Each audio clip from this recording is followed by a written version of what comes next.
While Europe and the US have largely backed Kyiv with sanctions and weapons, countries in the global south have tried to toe a more neutral line, none more so than Brazil.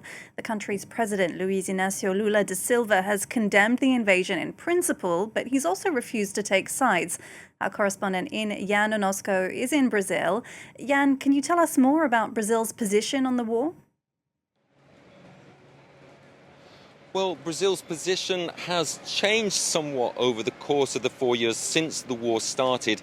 In 2022, Brazil consistently voted in favor of UN resolutions that condemned Russia's invasion of Ukraine and also demanded the immediate withdrawal of its troops from the country.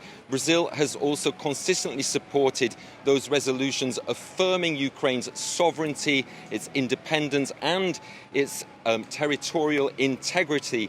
On the flip side, though, it has condemned unilateral sanctions against Russia, and it has also condemned the supply of weapons to Ukraine by third countries. So what has changed really is that more recently Brazil has decided to abstain in UN resolutions about Ukraine. It really seems to want to project an image of not taking sides in this war and being completely neutral.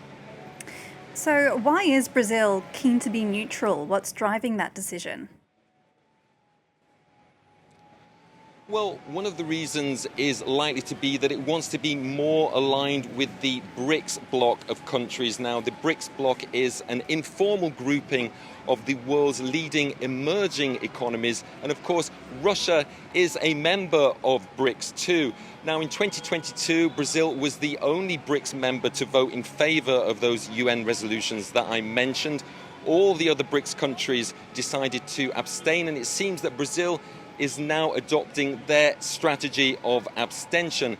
Brazil is also keen to maintain its neutrality because it wants to project itself as a peacemaker, as a negotiator in this conflict. Indeed, President Lula tried to bring together a peace club of neutral nations, and he even went as far as to say that the reason why Brazil abstained in 2 UN resolutions about Ukraine last year was because that he believed it would preserve a climate that was more conducive to dialogue.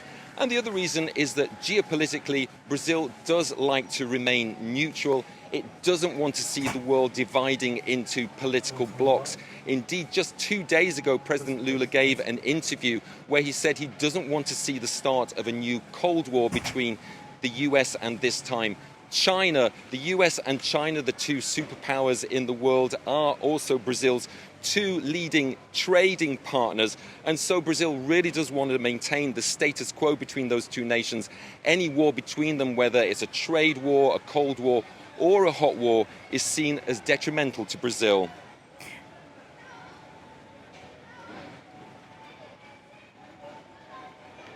I want to tell the US President Donald Trump that we don't want a new Cold War. We don't want interference in any other country. We want all countries to be treated equally. We want to treat all countries in equal conditions and receive from them the same treatment in equal quotations, an egalitarian treatment. And if this is possible to build with the United States, I think everything will go back to normality. All right, Jan Onoszko reporting live for us there in Brazil. Thank you very much for that update.